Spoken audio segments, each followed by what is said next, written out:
that at certain times of the year, based upon our orbit around the Sun and our alignment with the Moon and other planets in the solar system, creates windows of opportunity by which the power that he used to do the miraculous was easier to access and utilize.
Okay guys, well this is pretty cool actually. What we're looking at here is a picture of the heat signatures on two of Saturn's moons, Mimas and Tethys.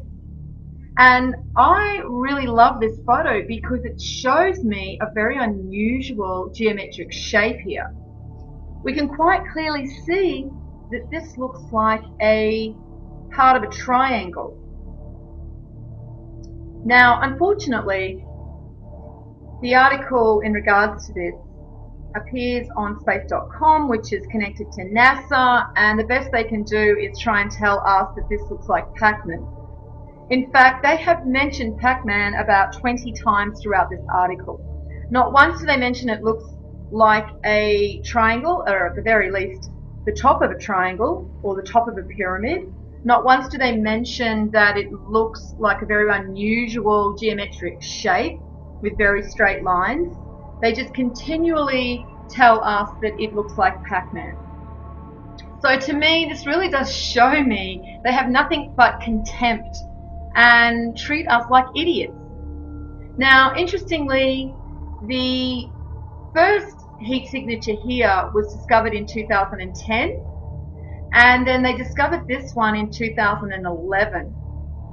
Now, it goes on to say at the end of the article that the surface oddity was first sighted by NASA's Voyager spacecraft in 1980. But they don't say if it looked like this, they just say that it was an oddity. They don't say if it's changed since when they first saw this in 1980. They don't tell us whether this heat signature has been experiencing a lot of differences during the times that they have first actually seen this. So, once again, we don't get very much information from NASA at all, but really we shouldn't expect anything, more from NASA. They are the mouthpiece of these government agencies. But anyway, I thought it was very interesting, this shape, because as soon as I saw this shape, I actually didn't see Pac-Man. What I saw was what I've been seeing on the Sun, these triangles. So I find it really interesting that this geometry seems to keep turning up again and again. And, we also see that at one of Saturn's poles, there's a hexagram. So once again, we see this very unusual geometry with Saturn. So you think that that would actually rate a mention with NASA? Obviously it doesn't. Now I just wanted to show you this really unusual correspondence to one of Saturn's moons, this one here, Mimas, and George Lucas's Death Star. And the reason that I find this really interesting is, one, they do mention it in the article, but two, now that we're starting to see that there is a definite connection between people that are very creative and their ability to tap into universal consciousness, I think we should start paying attention to a lot more of these very creative types of people and what they were relaying to us.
So if you get in a big pile of crystal quartz type rock outcropping, and you sit there and there's a big electrical event going on inside the earth, the rocks will act like speakers and you'll hear the sounds. It's got to be quiet, real quiet, but you can hear them. Wow. Certain rocks you can hear. They change their shape depending upon the electric field they're in. You put an electrostatic field on a rock, it changes its shape. If you change its shape, it produces an electrostatic field.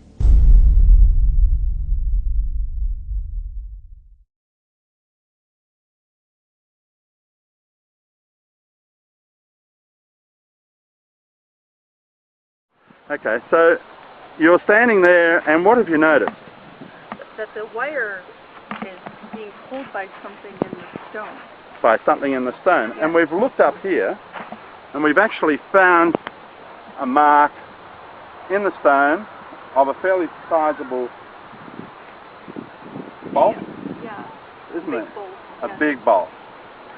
And this is right on the crescent moon of Eds.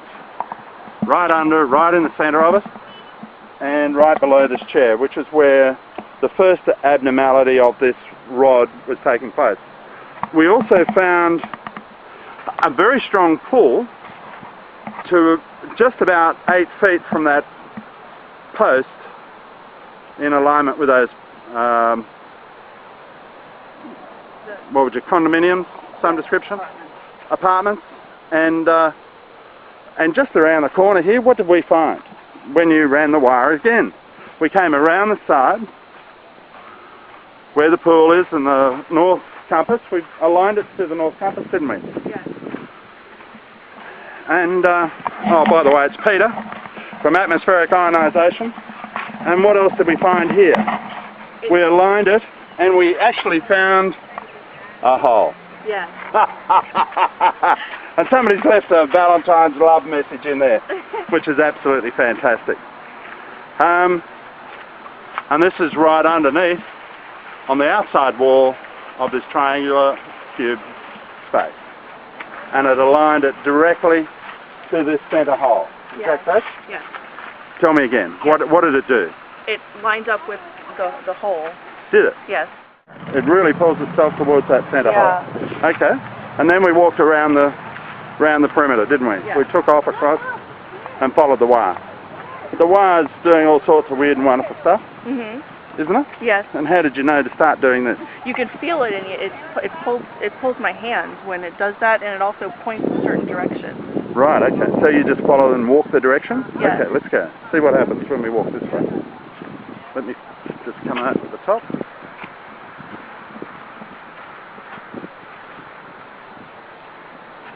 And it's turning again. Yes. Oh, really? Oh, isn't that interesting?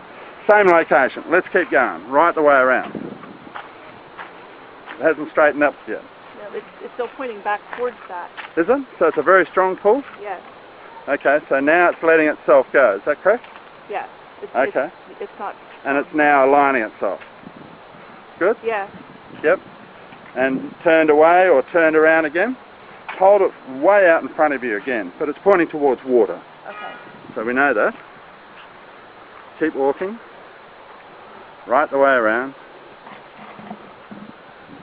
Just want to see what happens when we go right the way around the other side. Just relax your arm down a little bit. Just bend your elbow back towards you. Yeah. And just let it sit out there. Okay, I'm just going to walk in front of you. I just want to come, follow me. This is the quarry.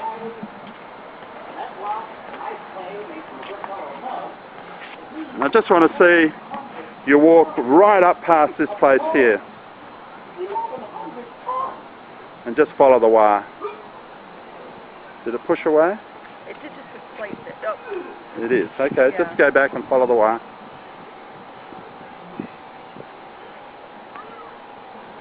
Pulling you there.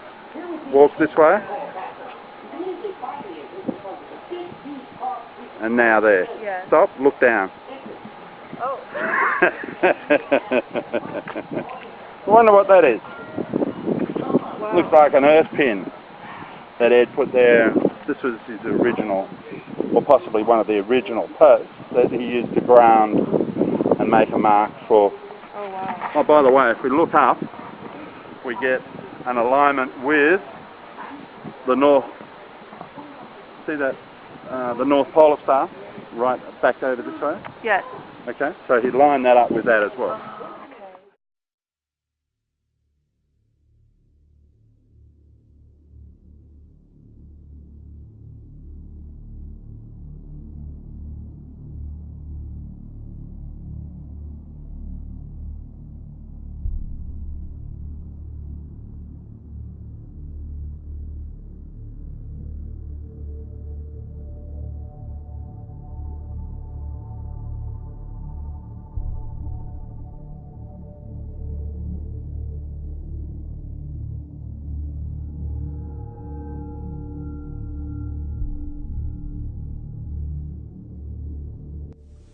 Is the sun actually, do you believe, combusting in on It's itself? not burning anything. There's no fusion in the sun. That's well understood.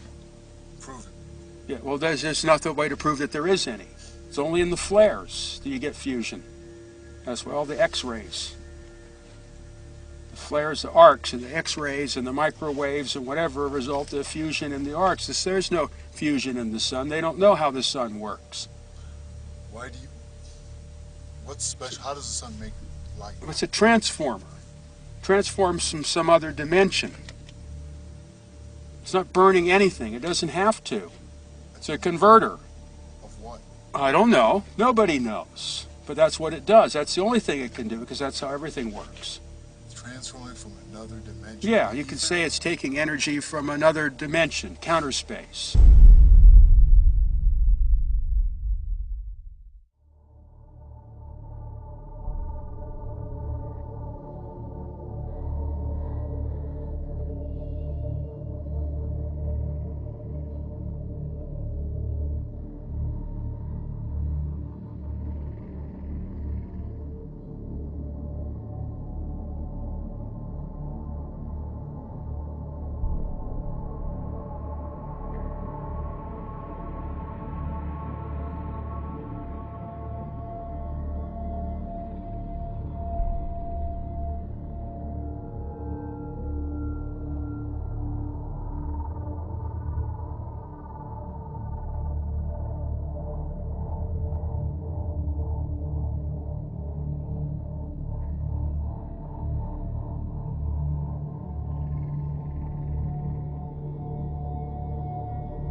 can't go back, can I?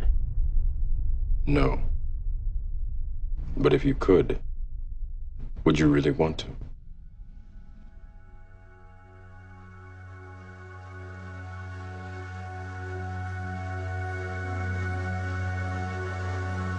I didn't say it would be easy. I just said it would be the truth. You ever have that feeling where you're not sure if you're awake or still dreaming? I know exactly what you mean. You have the look of a man who accepts what he sees because he is expecting to wake up. Ironically, this is not far from the truth.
I do get knuckleheads on here that watch one video, and because they don't get it, then they they've got all the answers.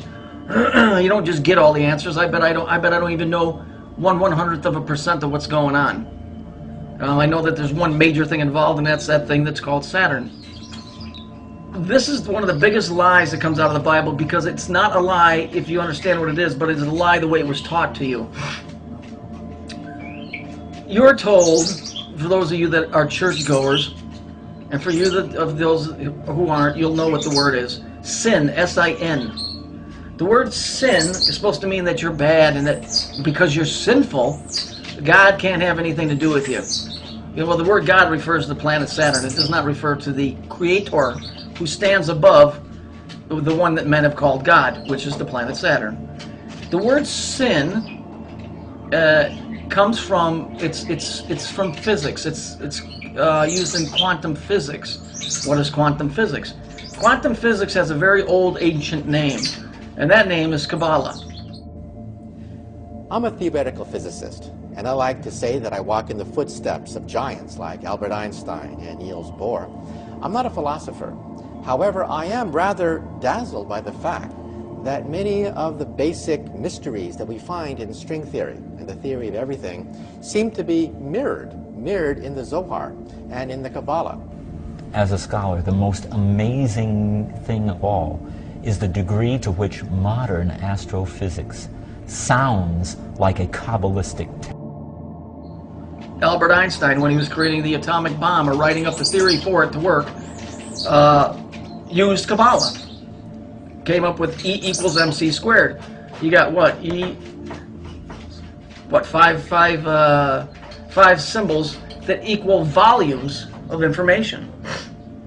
These are lies that have been perpetuated. People do not understand that the Old Testament is written in code. And I'm not talking about this bullshit Da Vinci Code crap. I'm talking about actual code as in, high-level physics. Okay? The word sin, S-I-N, comes from the word sine, S-I-N-E. If you look at that, this is a sine wave. Yeah? It's a sine wave. The straight line that you're seeing, that's called linear time.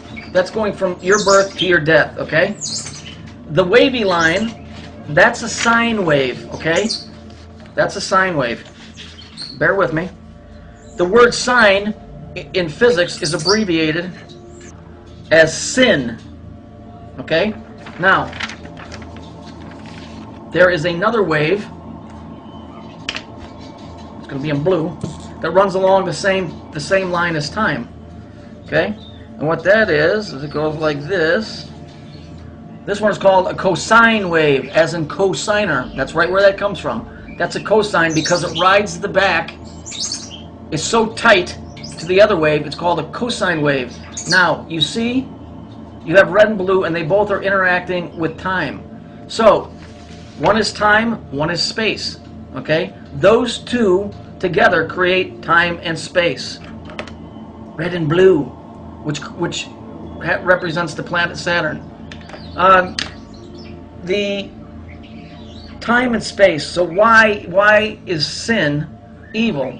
Because sin is the abbreviation for sine, which represents time, and incidentally, the serpent in the garden is right here. Okay, that's the serpent. Okay, the serpent is time. Now I'm going to show you something else. Bear with me for a second. This is where your caduceus comes from. That's time and space running along a linear. That's a cosine and a sine wave running along the vertical line, which is sine or sin. Here we have the wings. That's what your symbol is that you see, the caduceus. The single one is just a snake, which is it looks like an S. That's the serpent. Okay, so why do they say that we're sinful? They say that we're sinful, or that you're born of natural sin, because you're born into sine. You're born into sine. You're born into time. And when you're born into time, when you're born into sine, you're born into sin. Now, why does sin keeps you away from the Creator? Why? Because here that's ruled by time, the circle, and space, the square. The Creator is timeless. There is no time where He exists. It's a loop. You go around and around and around. You have to rise above that and get to where there is no time. So when they say, oh, man's born of natural sin, you are born into the third dimension. And as the Bible says, the wages of sin is death. When you're born into the third dimension, you live in the third dimension, and as we all know, time, given enough of it, destroys everything. Okay? That's why in Revelations, the beast is Saturn, because it regulates time. Given enough of it, it will kill you, your friends, your pets, destroy, rust, break down everything in the third dimensional level. And death is always associated with sadness and wailing and gnashing of teeth. Because, see, they took a story of physics and they twisted it and they came up with a bullshit story that some broad, you know, running around in her birthday suit, you know, giggling and ate an apple she wasn't supposed to. The tree of life that they're referring to in Genesis is the Kabbalistic tree of life. First of all, the Old Testament was never supposed to be in your possession. The Jews did not want that out because those stories are coded stories that are written in high physics. All the Old Testament is stories about reflections, light waves, atomic weights, dates, what else? Vibrations, mathematical codes that are what that thing up in the sky creates, that makes the reality that we live in. So for all intents and purposes, that thing is God to this planet, not to me. I believe in the guy that's above him. Problem is, we don't know what his name is. So that's why I believe in Jesus. It's the only guy in between me and the Creator. Okay? Let's watch the graph here. You see how it goes round and round? You see the green? Okay, you see that's the serpent that's in the Garden of Eden. Okay? You see it? You see how that's sine wave? See that? Okay, you see how that works? Okay, now we're going to move on. I want you to look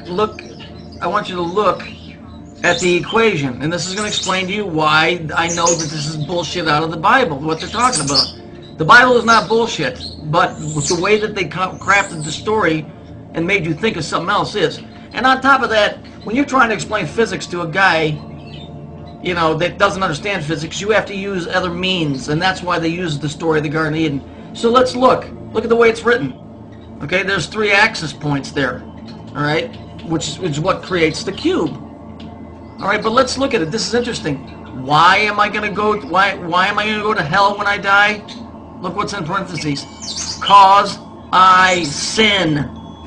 You see, they just crafted a story from physics, and they did that because back in the old days, like I said, in order to get the message across to somebody, you put it in a story form. Okay? This is what this is all about. There's no doubt in my mind. Just, okay, here we have a woman with an hourglass. Yeah? Okay? She's got her arm resting on a skull, which represents death. The thing that's above her head is called Oribus. It's a snake biting its tail. Okay? That represents Saturn. Okay? All halos that you see represent Saturn. All circles, the earrings that you wear, women, those earrings are a representation of time, and it comes out of Babylonia. It represents Saturn. Same thing with your wedding ring. This is obviously a picture from a society called the Rosicrucians, which is, I guess they're kind of like Masons. That's why she's holding a rose.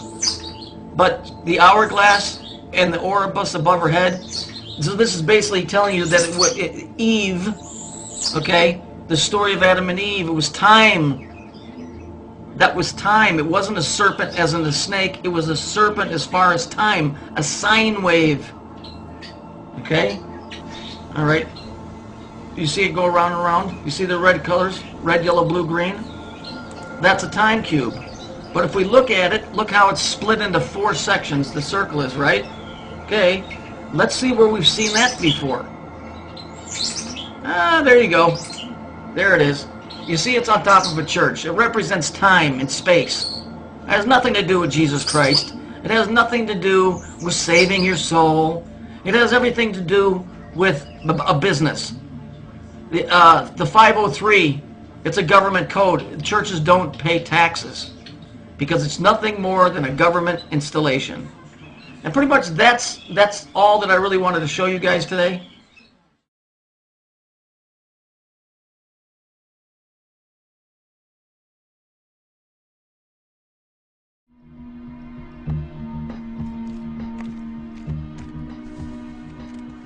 I guess there's a plan for all of us.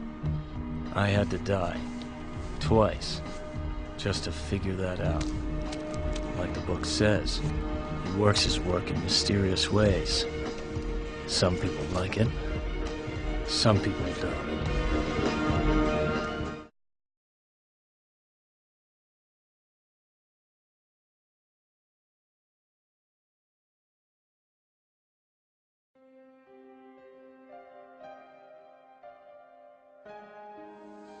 Why do the people think they know things and talk about how others don't know anything? Why is it so easy to get people to call other people sheep? Is that not just the new underground pop thing to say? You have homophobia, this could be sheepophobia. Everybody calls everybody else a sheep. They talk about how they're awake. People believe that if they watch a 6-hour video by David Icke, or watch Endgame by Alex Jones, or study the Illuminati online, they believe that after doing so, that has anything, in any way, to do with being awake. They believe it. I'm not kidding. They can't get enough. Addicted to posting their opinion in a forum. Chasing that white rabbit everywhere it goes. And they call themselves awake because the system wants you to call yourself awake. It loves that. Cockiness, arrogance, and hating other people. And as you're sucked into this, it is consuming you and you don't know it. You don't even realize it. You just prefer to be able to call people sheep. Perhaps subconsciously you resent that you were called a sheep. You want to be able to say it too. The naivety with that is that you don't know anything that they know. And they know you don't know it. You're not hurting their feelings. You're making them laugh at you. Because you're eating up mostly propaganda that they have distributed. Calling yourself awake and pointing your finger at them, and you are hardly enabled to deal with them or even your own self. John, tell me why. John, give me. John, tell me another answer, please. And can you answer this question for me? And what's your opinion on that? You owe me a response. I owe you a response? How much am I getting paid to do this? Oh, that's right. Nothing. I couldn't even count the number of people that have declared being awake to me. Couldn't do it. People are very easily controlled. All they have to do is create a new subcategory of personalities. Right now you have the jocks, you have the rednecks, you have the goth, you have the preppies, you have the business people and the whatever. Now they have the awake people. The reason nobody knows anything can only be explained to you by a metaphor, of course. In this realm, you can only use metaphor. Think of the difference between a broadband connection and a 56K connection. Now, there are people that know what is occurring in this reality. Many of them joined secret societies. So it's not that they have knowledge, it's just that they have acquired information. They went in reverse. You see, true knowledge is true knowledge. Those with understanding understand what I just said, those without don't.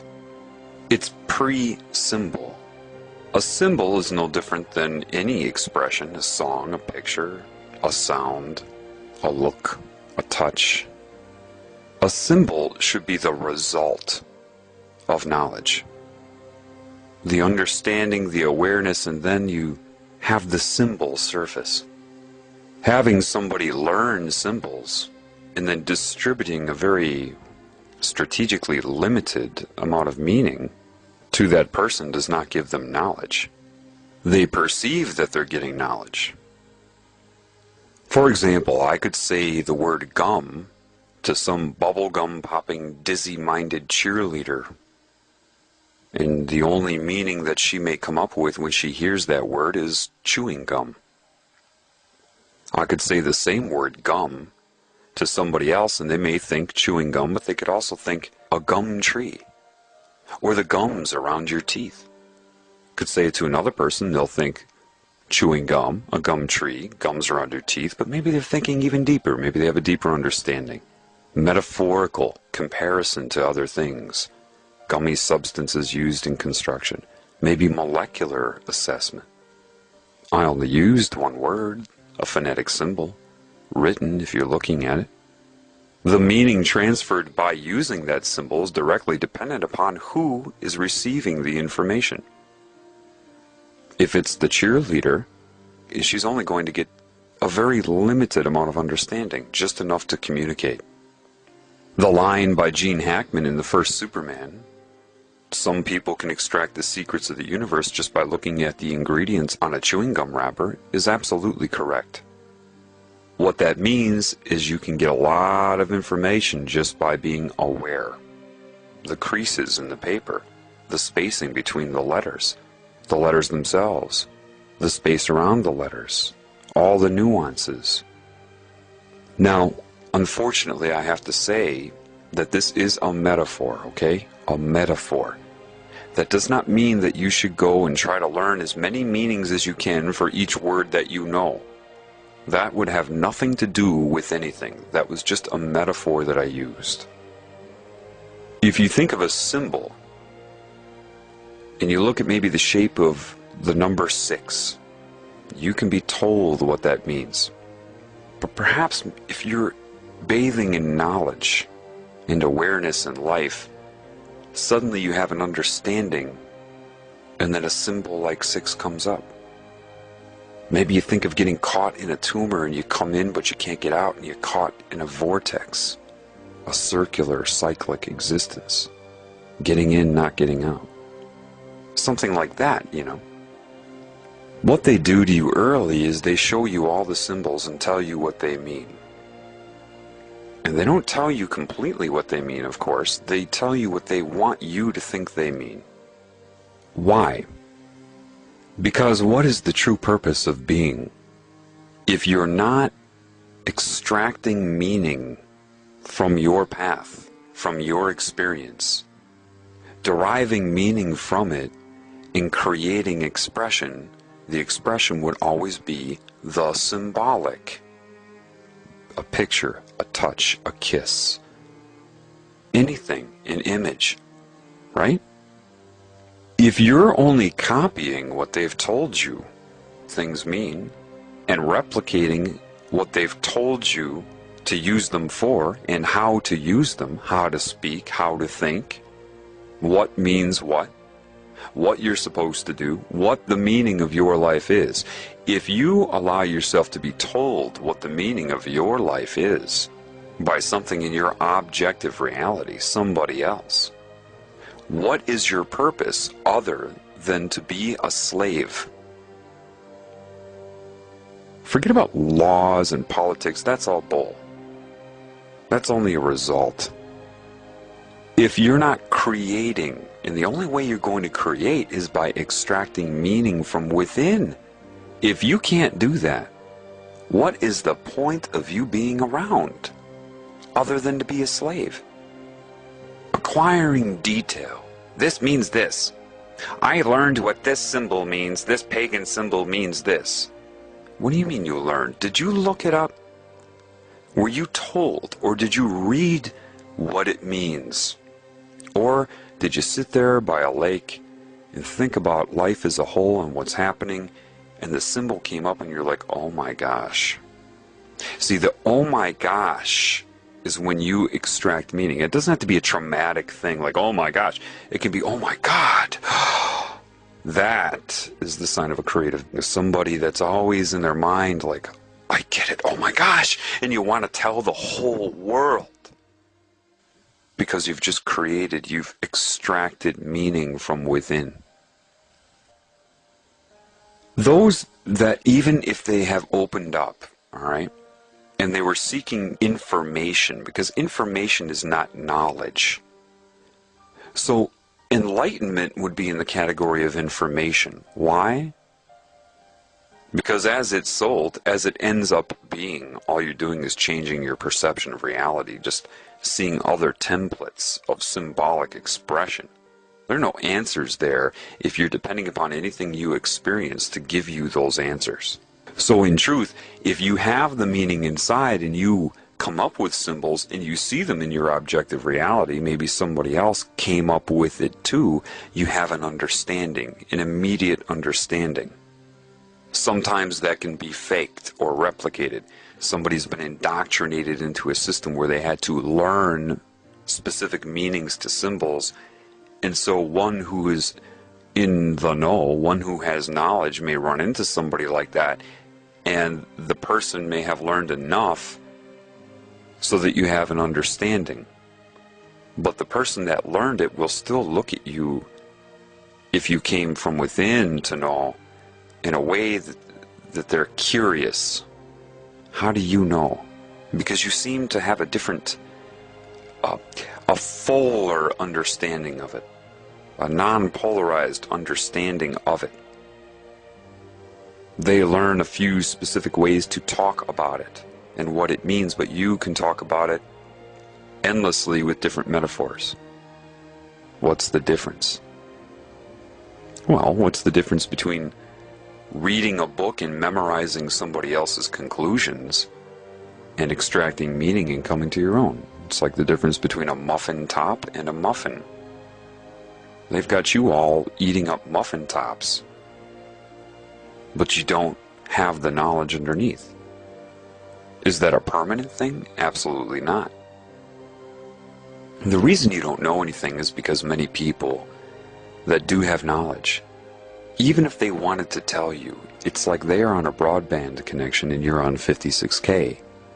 There is so much information, and unfortunately, as it is right now, the general population has no idea.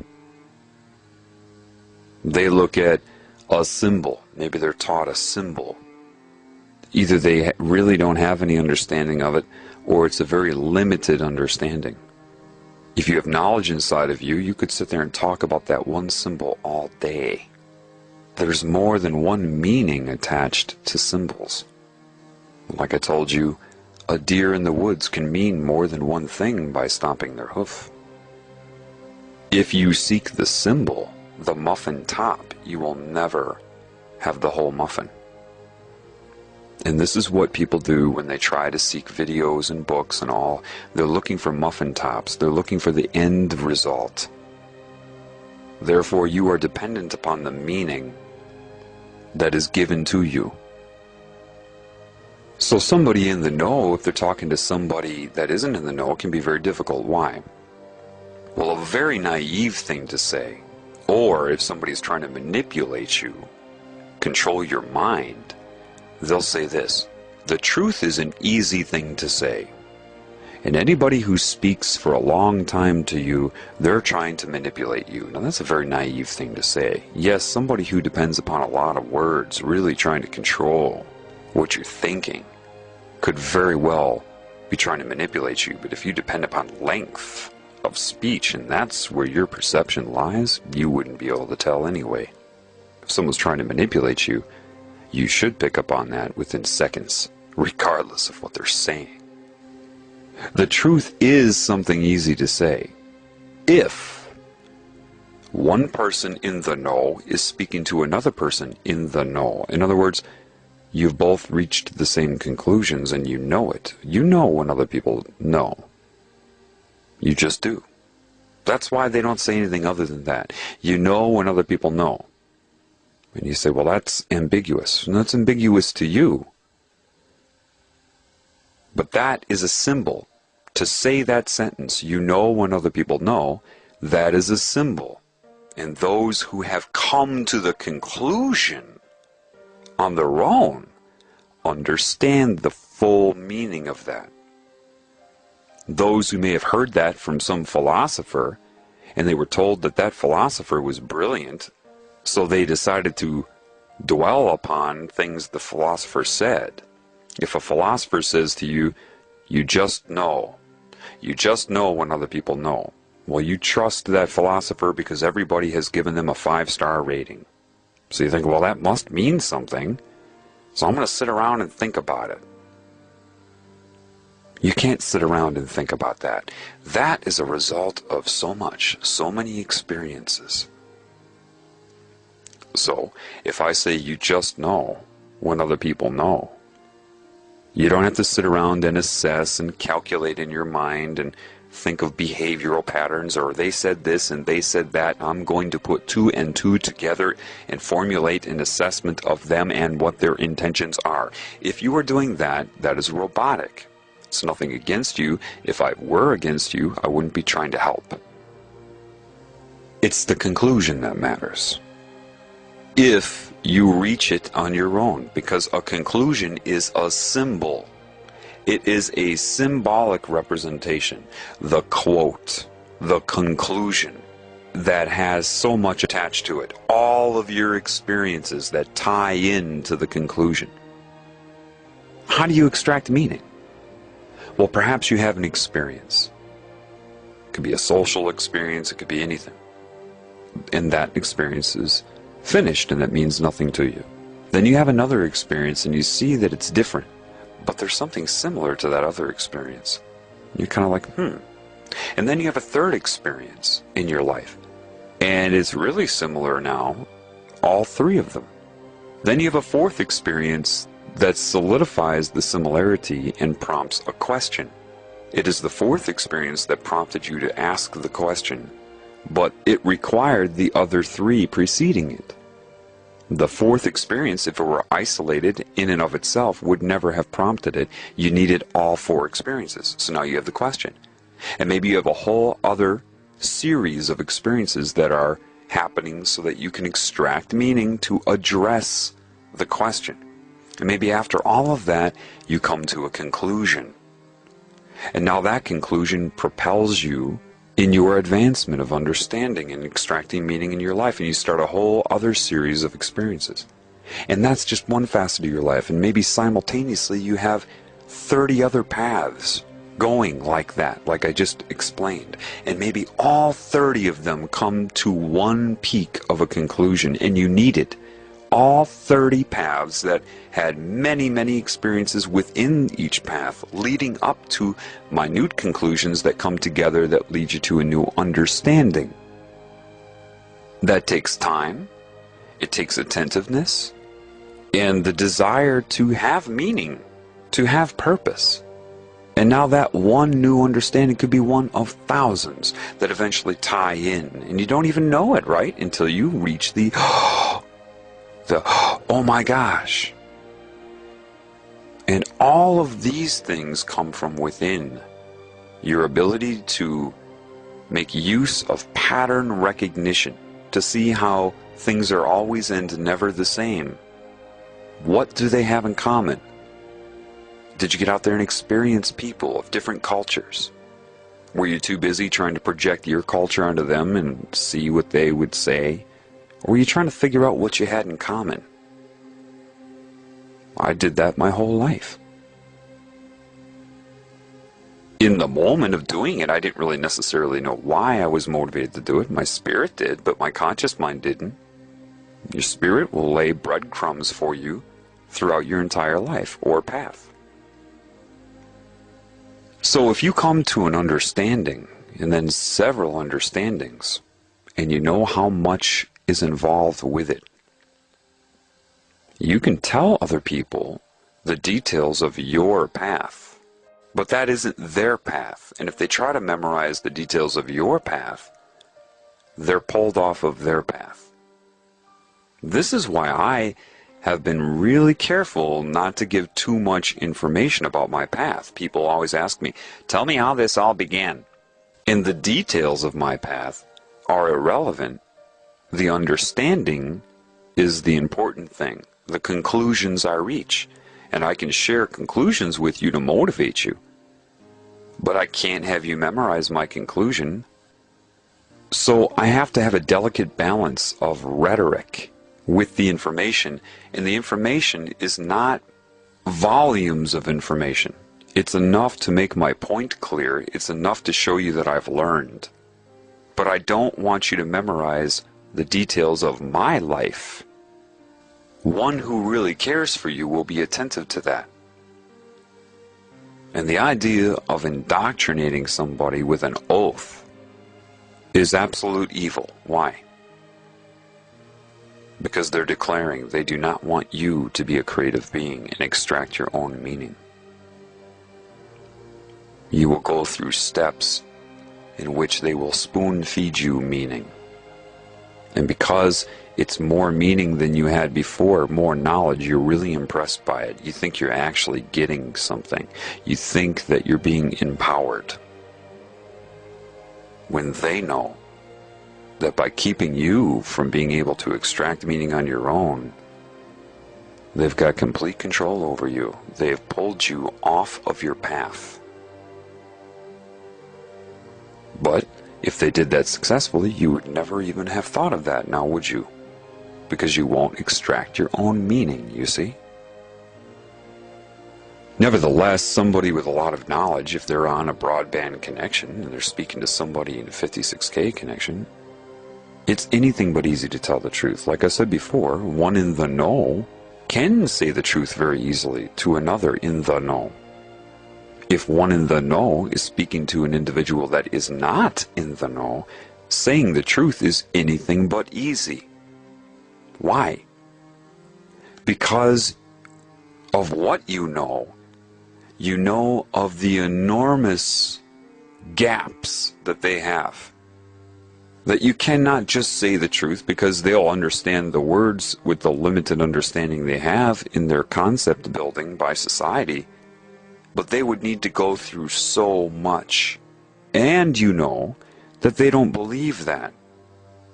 Telling them that makes no sense to them. They say, the truth is simple, you should be able to give me a simple answer. And then what happens is the people that have knowledge get very frustrated.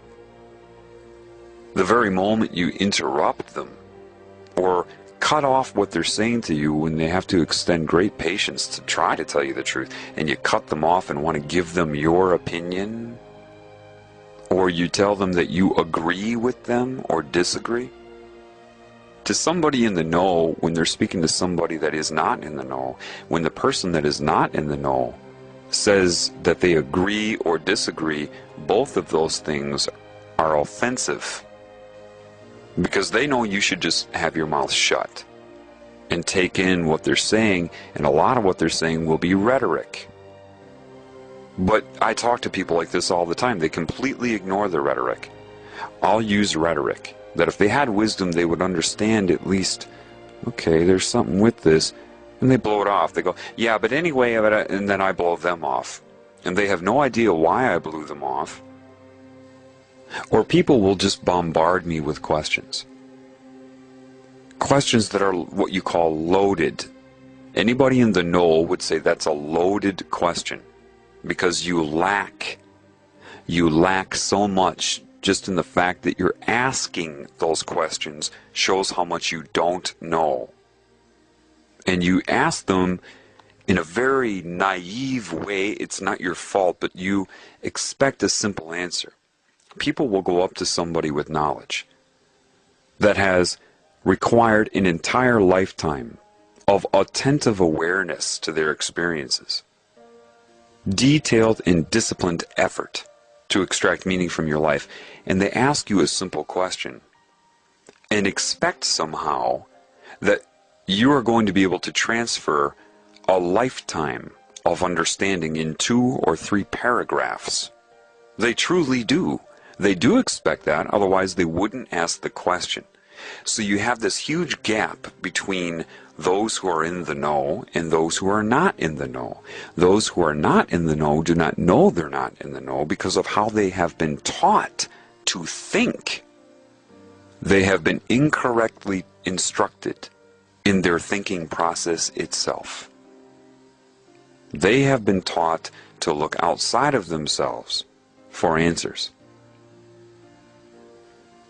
They have been misinformed about what answers are because they've spent their whole life having the meaning spoon-fed to them. They think that's how it works, so you ask a question and somebody can spoon-feed you the answer. And because you lack any meaning or an understanding, you don't understand why that answer is wrong, limited, or even misleading you. You can't. Based upon that, based upon how you've been instructed to think. So a lot of people that have knowledge when they interact with the average person, they get very, very frustrated. Very. They'll just look at you. All they can do is look at you because they can't say anything to you. You would not be able to extract meaning from what they say. They said gum, all you would do is hear chewing gum. And they're thinking 500 different meanings to gum, all leading up to a point of conclusion. If you lack that, it's a waste of time to tell you anything. This is why, when you hear someone tell you that you cannot be told the truth, this is why. So they'll look at you and they'll have that look. And those in the know understand that look. It's a look that says, you know so little. You know absolutely nothing and don't know it.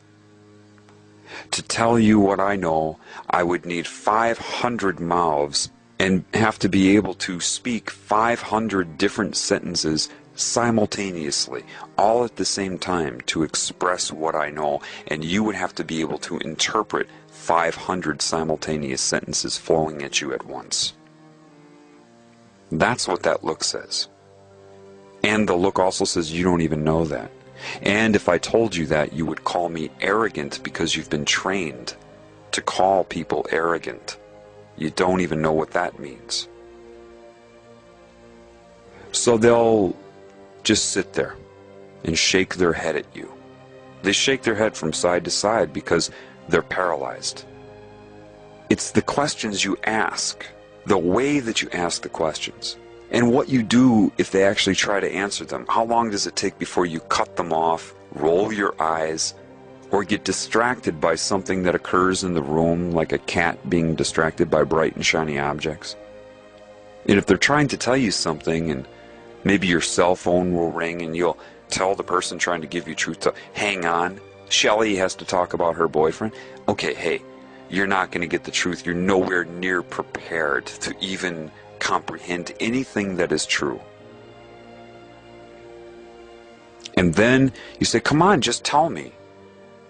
You can't be told. Well, that doesn't make sense. All you have to do is tell me. You can't be told. Not in your current state. You need a lot of work. And you don't understand why you need a lot of work. That's what it comes down to. Now, nothing is 100%. Am I saying that every Freemason has been spoon-fed? No, there's a lot of intuitive people that probably joined that. But they were naive enough to be sucked in. But some of these people may want to tell the world things. Maybe they thought, you know, this isn't fair. I gotta tell them what's going on. And they tried. Maybe they tried with a few people, but they got the rolling of the eyes. Or the person that they knew nothing, tried to debate them. They're so far out of the know that they can't even recognize truth when it's told to them. Do you know that the majority of the people that look up information on the Illuminati point their fingers at people in the Illuminati? If you actually sat down in a room with these people and were allowed to ask them questions and they had to be honest with you, if they told you the truth, you either wouldn't understand or you would roll your eyes, you would laugh at them. I know enough to know that. A problem with somebody in an organization like that is not only are they separated from you, they're separated from you because they cannot relate to you. Because what you think is not what they think is. That's first and foremost, and that's by design, by that which sucked them into it. They're also controlled by an oath with fear. And it's not just fear of death. They'll use threats of the unknown because these people are shown different templates of reality. And they say, we control that too. So if you do this, it's not over when you die. We'll get you here, here, and here. And they don't know any difference. They can't prove that that isn't happening, that that won't happen. That's the fear of the unknown. When are you subjected to the fear of the unknown? When you look outside of yourself for meaning. They are answering to a consciousness that overwhelms them. It can speak through anyone, they know it. If they want to ask it a question, they can look in a cloud.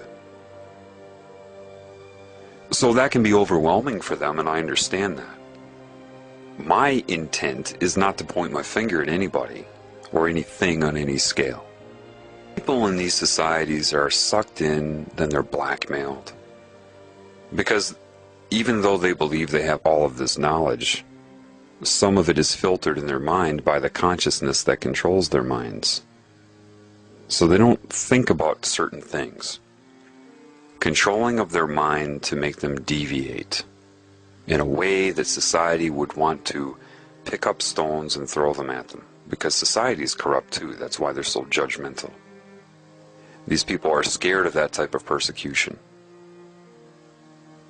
I understand that. I'm not going to point my finger at them for being scared of it. Rather, I would like to go through it in some ways myself and show them that it's worth it.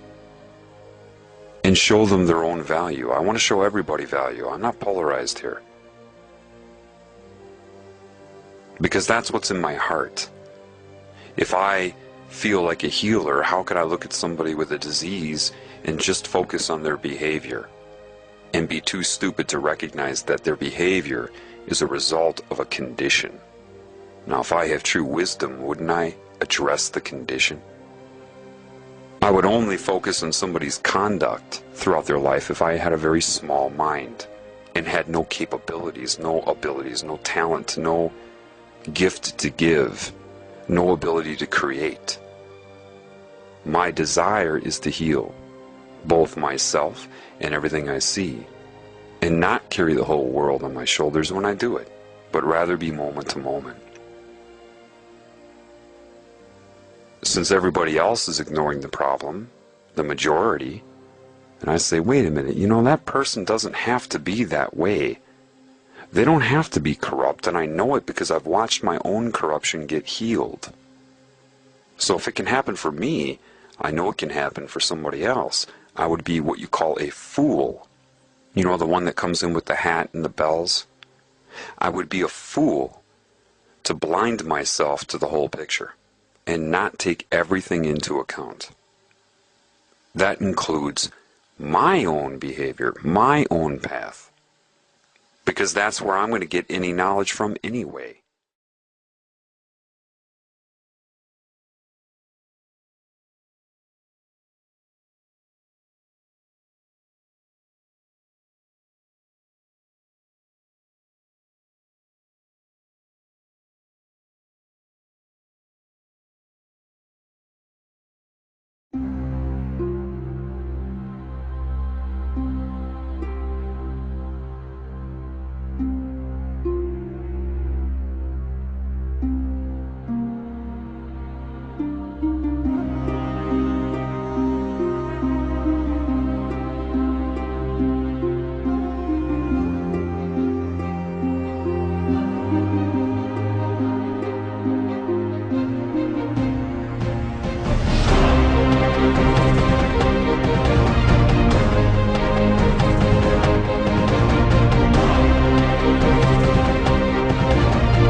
no different, only different in your mind. You must unlearn what you have learned.